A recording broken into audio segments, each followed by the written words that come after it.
नमस्कार विद्यार्थी मित्रांनो, ग्रो अकॅडमी या युट्यूब चॅनलवर तुमचे मनापासून स्वागत आहे।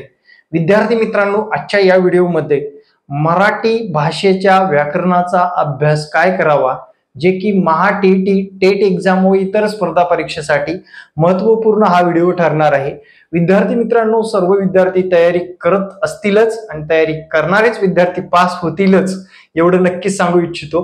कारण विद्यार्थी मित्रांनो, मराठी सारख्या विषयामध्ये आपल्याला 30 प्रश्न विचारले जातात। अशा महाराष्ट्रातल्या अनेक परीक्षा कमी आहेत की ज्याच्या 30 प्रश्न मराठीवर विचारतात। 25, 20, 15, 10 असे प्रश्न विचारले जातात। पण आपल्याला एक वरदान आहे, आपल्याला मराठी व्याकरणाचे प्रश्न साधारणपणे 30 गुणासाठी विचारलं जातं। या 30 गुणापैकी आपल्याला 25च्या खाली कुणीच राहायचं नाही, लक्षात ठेवा। 25च्या खाली कुणीही राहायचं नाही, कारण स्कोर करणारा व्यवस्थित चांगला आपल्या आजूबाजूचा विषय आहे।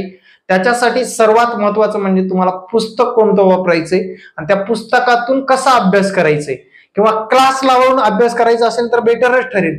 कारण आपल्या मार्कामध्ये 90 मार्क किंवा 83 मार्कामध्ये 25 मार्काची भर मराठीची असली पाहिजे, लक्षात ठेवा।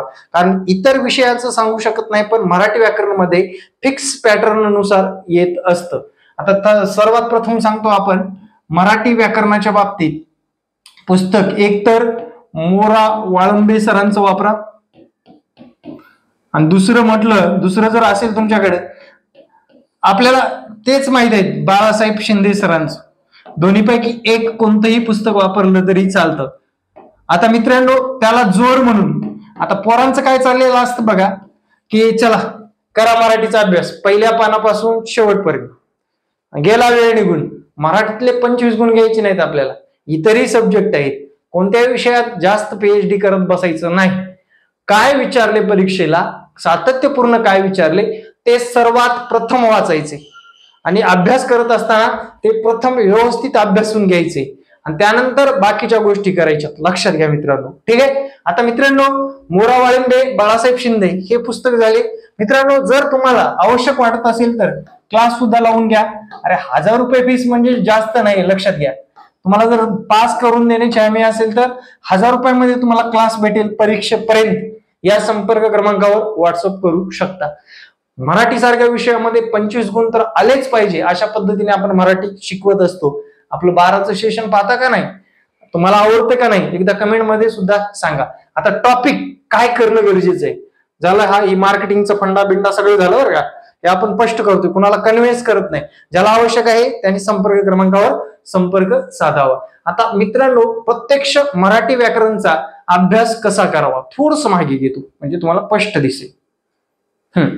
आता मित्रांनो बघा, मराठी व्याकरणामध्ये 30 प्रश्नापैकी माझ्या विश्लेषणानुसार आतापर्यंतच्या पेपरमध्ये आलेले प्रश्न व घटक टॉपिक कोणते होते ते आपण पाहणार आहोत मित्रांनो, लक्षात घ्या। थोडक्यात थोडं विश्लेषण सुद्धा करत जातो। शब्दाच्या जाती आहेत 8, त्यातल्या विकारी 4 आहेत, अविकारी 4 आहेत। त्यातल्या अविकारी घटकावर जास्त प्रश्न आलेले दिसून येतात। अविकारी घटक म्हणजेच काय, शब्दयोगी अव्यय, उभयनवी अव्यय, केवळ प्रयोगी अव्यय, क्रियाविशेषण, हे 4 घटक तुम्हाला चांगले अभ्यासायचे आहेत। त्याच्यात जास्त प्रश्न आलेत। आणि दुसरा एक घटक तुम्हाला त्याच्यात ऍड करायचे, क्रियापद करा। विशेषणावर कमीच आहेत, त्यानंतर सर्वनाम आणि नामावर तर नसल्यानेच आहेत। म्हणजे या घटकावर शब्दाच्या जातीच्या बाबतीत तुम्हाला काळजी घ्यायची आहे। वर्णमाला, आधुनिक वर्णमाला, त्यानंतर पारंपरिक वर्णमाला, अत्याधुनिक वर्णमाला यावर बघायचे। आणि वर्ण प्रकारानुसार स्पर्श वर्णामध्ये कोणते येतात, महाप्राण काय आहेत, हे सर्व घटक, अर्धस्वर काय आहेत याच्यावर प्रश्न दिसून येतात। त्यामुळे वर्णमालाचा 1 मार्क तुम्हाला इथे घट्ट करायचा आहे। विशेष संधीवर लक्ष द्या। विशेष संधीवर लक्ष दिलं तर संधी हा टॉपिक तुम्हाला समजायला थोडासा जड जातो, पण संधीचं उत्तर आपल्याला लगेच काढता येतं, एकदा टॉपिकला रिव्हिजन द्या।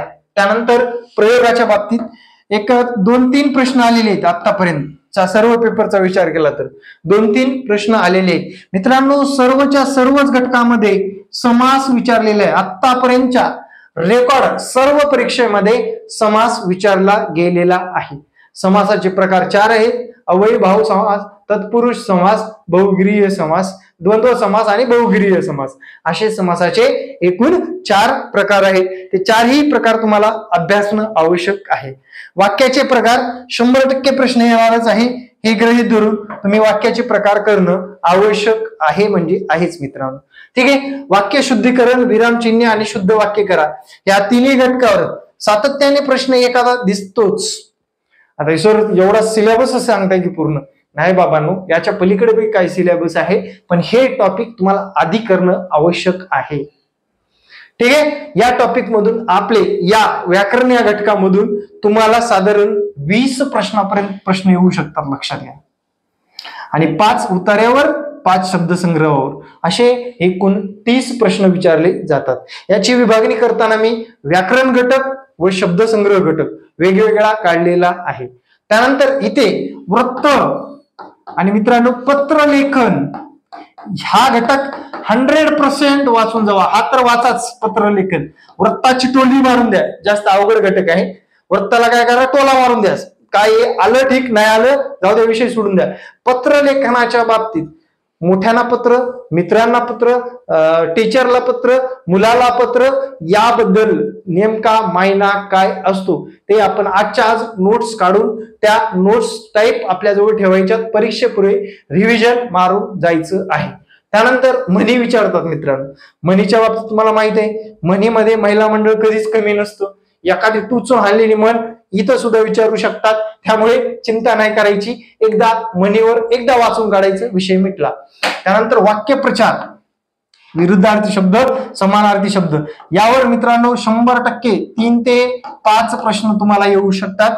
शब्दसिद्धी आहे, शब्दशक्ती आहे, अलंकार आहे, उतारा वाचन आहे, कविता निरीक्षण आहे व इतर घटकामध्ये विरामचिन्हे.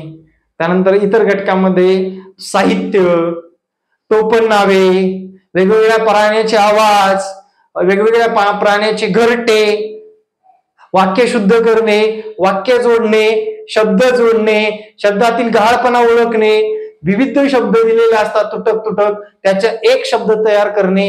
आपल्याला आजपर्यंत एक आला होता बघा, समय सूचकता हा शब्द तयार झाला होता. समय सूचकता हा शब्द तयार झाला होता बघा. साखर वडी, असं साखर वाडी असा एक शब्द तयार झाला होता. आणि साखरवाडीतलं या शब्दात कोणता शब्द नाही असं विचारलं होतं. त्याने पहिला पर्याय दिलता सार, त्यानंतर दुसरा पर्याय दिलता साखर,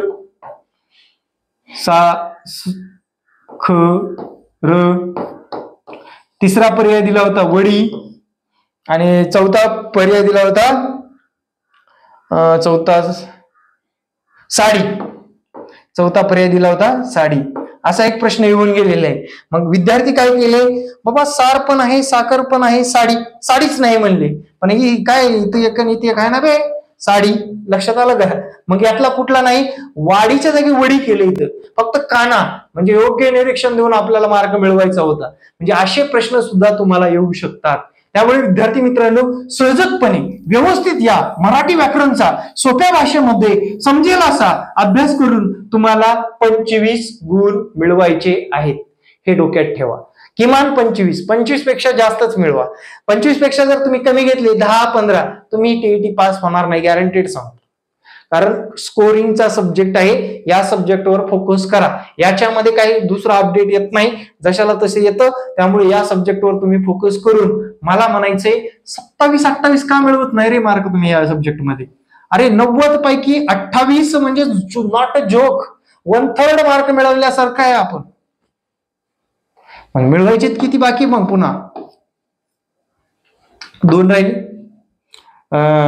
इथं राहिले 8 मधून 2 गेले 6 राहिले, 62 आहे ना. मग गणित आहे, त्यानंतर मानसशास्त्र आहे बघा. 62 मधले अजून गणित, मानसशास्त्र, इंग्लिश मध्ये घेऊन टाका ना 50 डायरेक्ट. राहिले किती? 12 मार्क घ्यायचे, ते घ्या परिसर अभ्यासामध्ये. संपला विषय मित्रांनो. अशी स्ट्रॅटेजी आखणं गरजेचं आहे. 90 क्रॉस करून 2-4 क्रॉस तर करा, नसता 90 वर स्थिर राहिला तर चालेल. 90 पेक्षा कमी घेऊ नका. कास्टवाल्या लोकांनी 82 घेऊ नका बाबा, 83 घ्या, सेफ स्कोर आहे. 83 पेक्षा जास्त घ्या, 90 ला गाठायचा प्रयत्न करा, तुम्हाला 83 मार्क पडतील. ज्यांचं टार्गेट ओपन मधून पास व्हायचंय त्यांना मी सांगतो 100 मार्क प्लस कसे येतील या दृष्टीने तयारी असावी. आणि जे कास्ट वाले लोक आहेत त्यांनी 90 मार्क कसे येतील या दृष्टीने तयारी असावी. म्हणजे आगामी काळामध्ये आपण फिक्स आयुष्यभरासाठी जसं पीएचडीला डॉक्टर लागतं तसं आपण टीईटी पास होणार आहोत. तसंच आपल्याला टीआर हा शब्द जोडायला कुणीच अडवू शकणार नाही. डॉक्टरला डीआर तर शिक्षकांना टीआर. ओके. आणि मित्रांनो, बेस्ट ऑफ लक. आणि तुम्हाला आगामी परीक्षेसाठी असंच मार्गदर्शन हवं असेल तर आपल्या चॅनलचं ते लाल दिसते ते बटन दाबून सबस्क्राईब करून 4 लोकांना तरी आपला व्हिडिओ शेअर करायचा आहे. धन्यवाद. जय हिंद, जय महाराष्ट्र. भेटू नेक्स्ट व्हिडिओमध्ये. धन्यवाद.